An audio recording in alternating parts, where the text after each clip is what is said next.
I thought it was a good idea, since we're talking about media, we're talking about the evolution of how our whole business is moving, to have the CEO of a very, very large media agency with an estimated, because she will never actually admit the amount of billings that her company, Starcom MediaVest Group, does, but it's estimated at $27 billion. And I don't know whether or not that includes the extra billion or so that she just garnered in winning the Microsoft business very recently.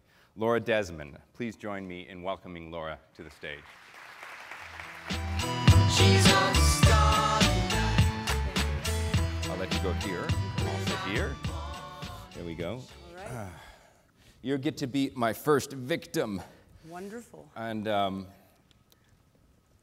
remember the last time that you joined us at the CM Summit, we had done it in San Francisco, and you came, and it was not a good time. Yeah. As a matter of fact, one of your major clients, GM, who's here giving a case study later, it was not certain whether or not that client was going to continue to exist. Yeah. So now it's been 2 years, and I got to ask with the opening question, how's business? You know, business is changed. Business is not the same as it was 2 years ago or 3 years ago. I think everybody knows that. But I firmly believed, I remember at your conference saying, you know, everyone hold on to their underwear. You know, the good marketers and the good companies are going to come out of this stronger. And that doesn't mean we're going to have, you know, that we stay the same. We will change. But the strong get stronger in markets like this. And my view is that the marketers, the advertisers, the media companies, the digital companies who embraced the opportunity to change. The recession was a great opportunity to change.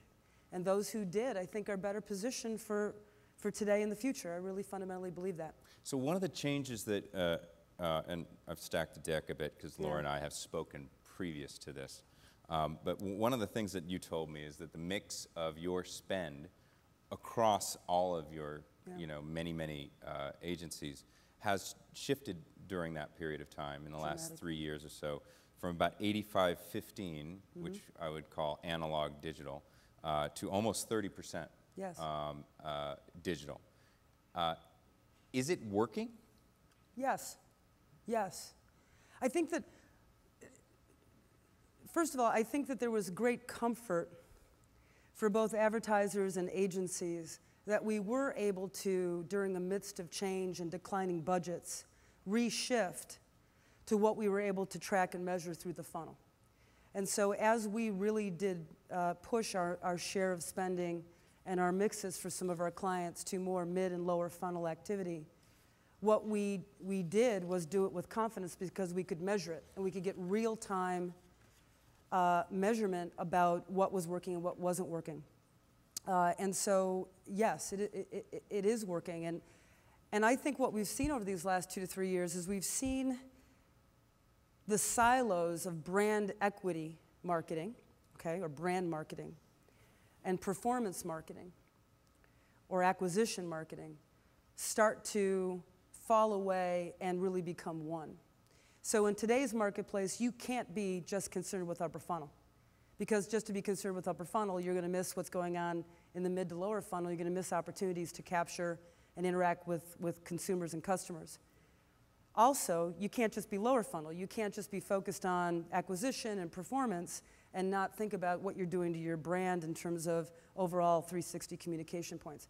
So I think over these last 2 to 3 years, as we've shifted mix, we have shifted mix but taken down the silos or taken down the walls between analog and digital. And that has been really healthy for us and our clients.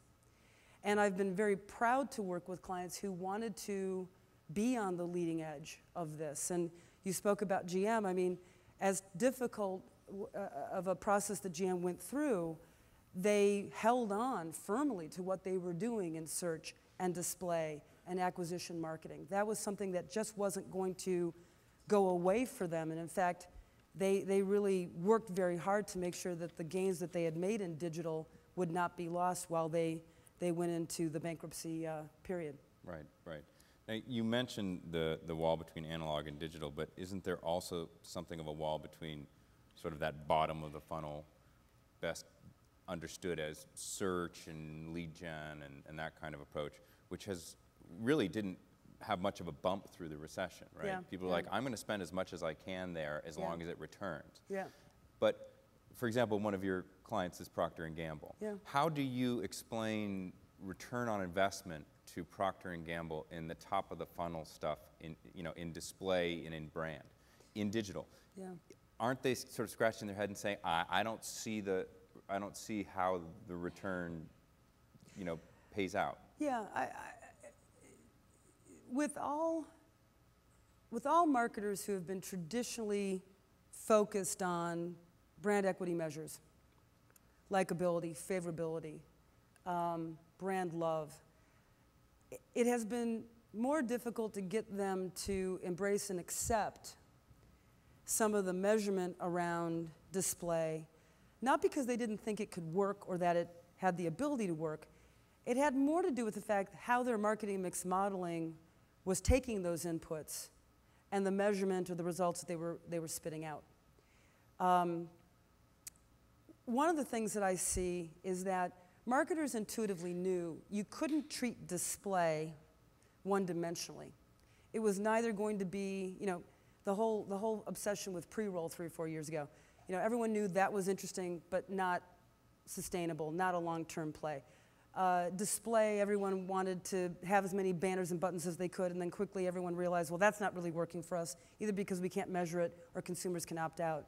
So I think what's really gone on over the last several years is marketers are continually evolving their approach to upper funnel, looking for something that captures sight, sound, motion, looking for something that captures kind of video neutral aspects and is very measurable as well, because they think they'll get the dual combination of higher equity measures as well as drive them through the funnel onto acquisition. When you really look at some of our clients, there's some very interesting trends that are emerging. Display is starting to level off. It's starting to plateau. I'm not saying it's not growing, but it is certainly by far, of all the different channels you can look at, it's certainly by far having the slowest rate of growth. And why do you think that is? I think that as marketers gotten more and more experience with new and emerging channels, and have become, and I'm gonna land on this in a major way, and have become more interested and see the power of building communities, conversation, content, they're much more willing to embrace a role of facilitation. So when you think about it, I'm being provocative. When you think about it, display was really the digital answer to a print ad, a page 4 color bleed, an out-of-home, a television ad, right? But the internet as a platform is amazingly capable of so much more. And so as marketers over this last 5 years have discovered, okay, what do I do in social? What can I do in search? What can I do with connecting, the geo-local graphs together with other aspects of my business if I'm a retailer or I'm focused on retailing.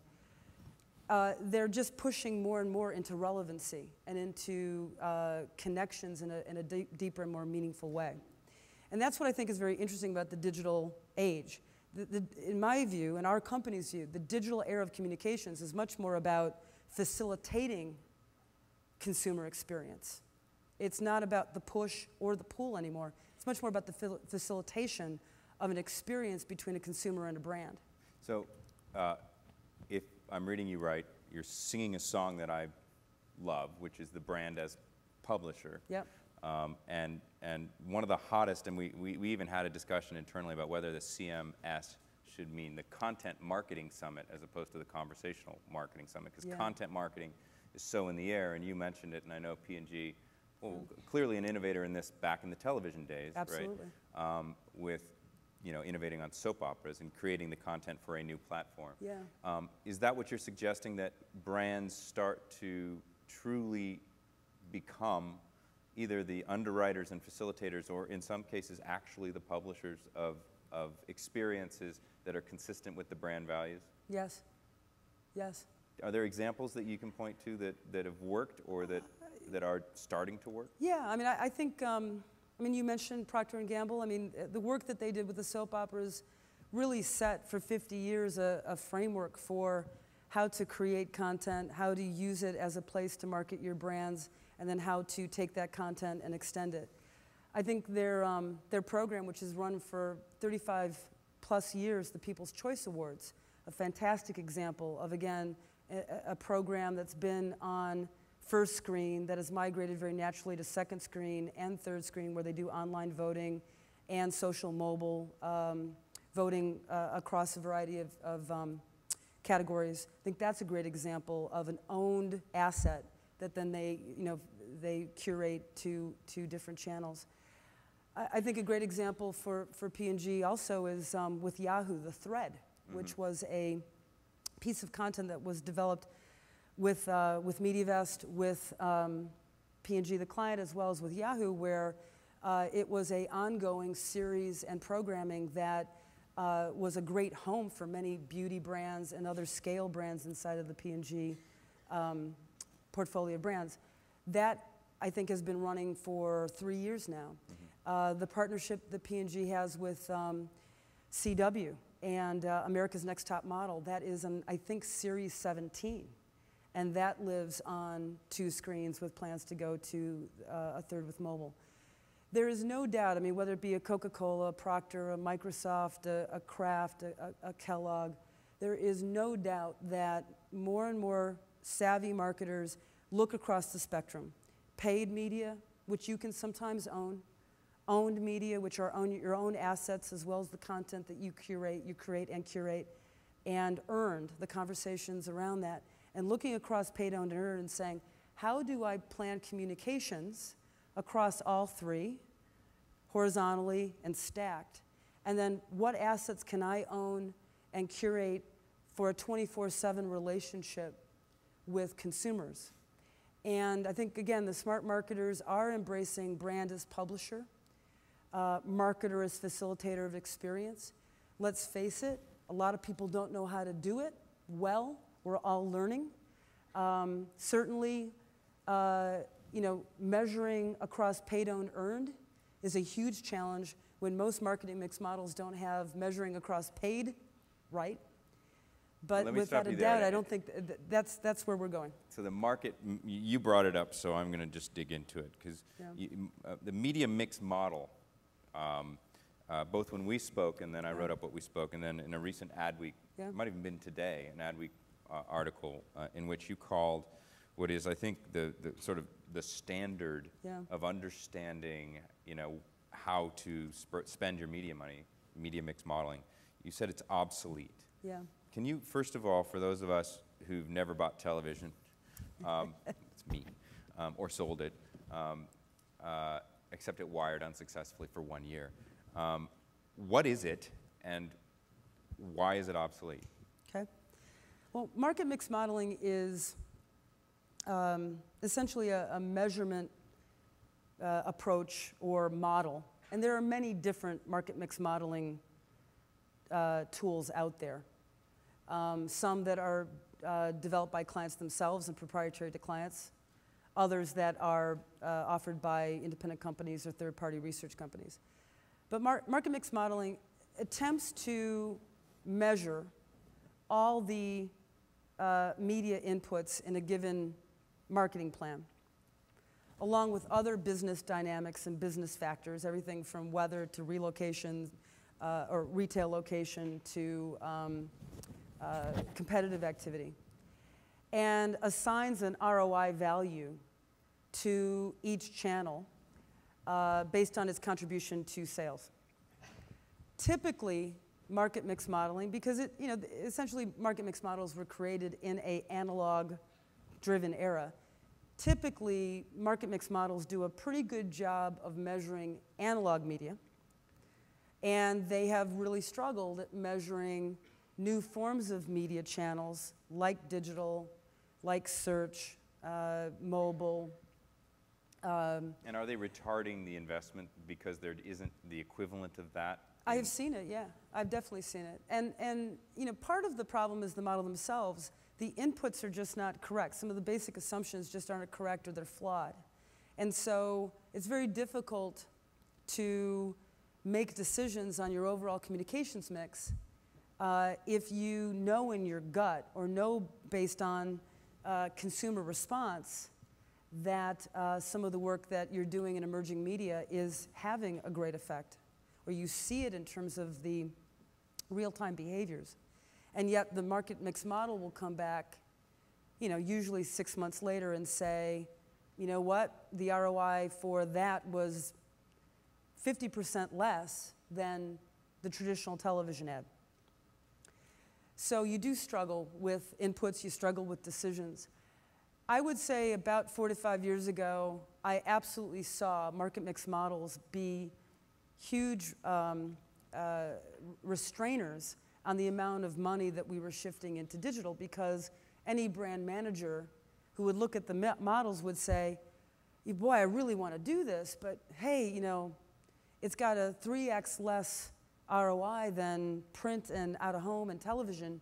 It's just not a smart way for me to spend the few resources I have. And you couldn't make an argument against that because you had to be responsible to the brand manager, you had to be responsible to the brand and the money.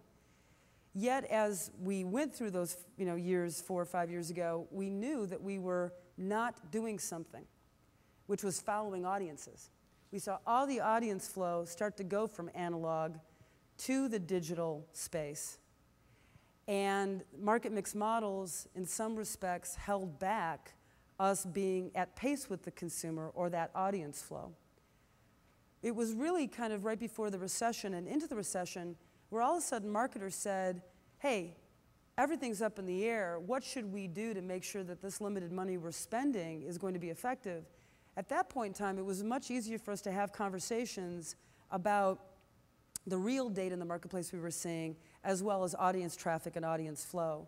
And a number of marketers really, really had a lot of courage and bravery to make some decisions in that regard and have seen the business respond. And that's why you haven't seen digital erode now that, to some extent, we're at the new normal. Right. Now, what's fascinating is that about 3 to 4 years ago, I think people thought it was an either-or question, television or digital, out-of-home or digital.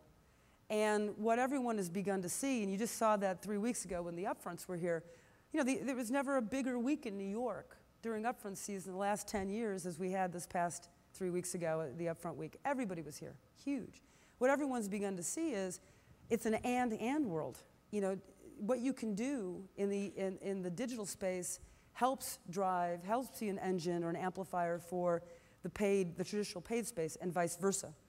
And we've done a lot of research studies that indicate if we can get consumers both watching something or interacting first screen while doing second and third screen activity, we will boost sales and we will boost intent. And so we're much more about trying to get marketers to say, hey, let's get the best inputs in the market mix modeling we can, but in absence of that, let's measure everything lower funnel real time and make many more of our decisions based on what consumers are telling us and where audiences are flowing versus just the models alone. So when I said that they were obsolete, what I mean is I think that as all of analog media becomes digital, out-of-home is becoming digital, television is becoming digital, the addressability trials Right. we'll do with DirecTV, everyone's gonna have an IP address. So when you can get real-time data and you understand what consumers are doing on a one-to-many or one-to-one basis, I think that is gonna drive, marketers to pay attention to other things than market mix modeling. Or maybe we'll just get real-time market mix modeling that actually... Exactly. And then we can all argue about whether or not it's correct. Exactly. My guess is the publishers will argue most vociferously. Let me ask you real quick, because we're almost running out of time, and we will have time for questions, so please, if you've got one, get ready. And just ask you, how did you win Microsoft? What did you do? Did you just take Mitch out to dinner? No. Although... what's it, give us how do you win a billion-dollar client? Did you have a really super big idea? You know what, I don't think we had a super big idea, but I think we had an idea that resonated with them. I think the best partnerships are partnerships where you have a common culture and a common belief about where you are today and where the world is heading in the future. And Mitch has done a tremendous job with her team, getting them to make the transition from being a traditional marketer of messages and ads to a marketer of experiences. So if you look at Xbox 360 and Kinect, if you look at what's going on with the Windows and the Office products, if you look at Bing, an amazing job of marketing experiences and focusing on experiences. And if you guys haven't picked up by now, about 2.5 years ago, we adopted a new purpose around experiences, around transforming human behavior by creating experiences for our clients' brands. And that doesn't mean that we're in the creative business. It just simply means we architect and design experiences with publishers, with clients, on our own, with other partners, to bring those experiences to life in a lean forward world. And so their focus on experiences, I think combined with our focus on experiences, was a really good match. The other thing that we did, quite candidly, is we felt that if the pitch process was going to be about today, we probably didn't stand a great chance because they had a good agency today and they had a good relationship for today. So our focus was, let's win the future. Let's define the landscape of 3 to 5 years from now, and what does Microsoft have to do to win the future? And what are we doing by building capability to help all of our clients win the future? And that was a huge, huge, big card that we decided to bet on, and we were right. We were lucky. Lastly, I'll tell you is, we are the sum of a lot of great marketers. So if it isn't for the GMs and the Proctors and all the other clients that we have, we don't stand half a chance because, you know, Microsoft admired a lot of the work that we're doing for some of our clients, and that's real work and with real results. And so it was great to be able to bring a body of work shaped by some of the best marketers in the world too. Right. We're thrilled. We're just really thrilled. Well, I can imagine you are. That was a big deal when it happened. Are there questions out here? I don't know if there's a mic, if there are mic runners. Oh, there's a question down here in the front. Yeah. I want to get your thoughts on social TV. Social TV. Yeah, social TV. You know, there's been a lot of. Should I speak in? Yeah. There's been a lot of people using the actual people in the TV shows using their Twitter accounts to maybe leverage higher ratings and having different sponsors come in possibly to help out. So I want to get your overall sense on social TV. Yeah. Well, I think there's a huge space there for marketers to take advantage of and consumers to take advantage of and have fun. I mean, we know based on some independent research we've done, and the networks know this too, as does Twitter, as does Facebook, the more you can get consumers watching and interacting and engaging at the same time, favorability goes up, intent goes up, and emotional engagement goes up. So you'll have more repeat viewers or repeat returners to the site. So we very much are taking an approach to increase that and to leverage the social component inside mass media. That said, you gotta be very careful. You can't overuse it. Not everything is worth talking about. Not everything is worth seeding messaging and building conversation about, so you have to be very careful. And you also have to have the patience to let it happen as opposed to trying to direct it to happen. So we have a big saying inside the company called sense and respond. What we try to do is measure real-time conversation and then see what we can do to amplify or juice it as opposed to starting it from scratch. And I think sensing and responding is going to be a very big deal when it comes to social and television and social and paid media because everyone knows you can't fake consumers out. They're ahead of us, they're smarter, they get it. So it's really about sensing and responding to what they want to talk about and what they want to pay attention to, and then have a playbook in place to know how to take advantage and leverage and amplify and multiply. There's a question here. Great, thanks. Following up on your mention of plateauing in the display market, you guys are sizable enough to be a proxy for the market overall, I would say. And plateauing of display really runs counter to what we're seeing from big display-dependent companies: Google, Yahoo, AOL, WebMD, IACI. List goes on. So help me understand how maybe you're defining display a little bit differently. Are you including rich media? Are you including video? Are you including mobile? Because the plateau description would probably disappoint a couple folks. No, I'm defining it as traditional display. It's not rich video. It's not rich media. It's not video. It's not new emerging channels and forms. It's more or less the traditional and the longest piece of the display market. And I want to make sure that I'm clear. We're beginning to see its rate of acceleration slow down. I'm not saying that it's flat to down. I'm simply saying we're beginning to see the rate of acceleration slow down. And that makes sense because everything you just listed is actually a lot more powerful because it's more sight, sound, and motion. It's richer, more engaging, more immersive experiences. So it makes sense to me that the natural evolution would go that route. In terms of being a barometer of the marketplace, yeah, I think we're obviously pretty big. I mean, we're the largest player as a brand in the U.S. I think very candidly, I think that we are a barometer for the sharp tip of the spear. What I think has happened with us over time is that we will really be the innovator or the leading indicator of where the market is going, but there does tend to be a time lag. And so, I had publishers and marketers tell me that we were doing things 3 to 4 years ago in the digital space that no one else was doing then. As a barometer, you might have said, oh, you're a little bit outside the curve, but then the market ended up following. So we really like being a bit of a thought leader and zigging when the marketplace is zagging, and mostly we like making markets. So some of the stuff that we're trying to do in rich media and video will be a natural transition for some of those dollars I talked about. That doesn't mean we have any less confidence in display or in digital. It means that we're just pushing the boundaries as much as we can to stay relevant to consumers. In that display market, there's one area that I think, how many of you are in the sort of publisher category or we have inventory category? So 10 to 15%.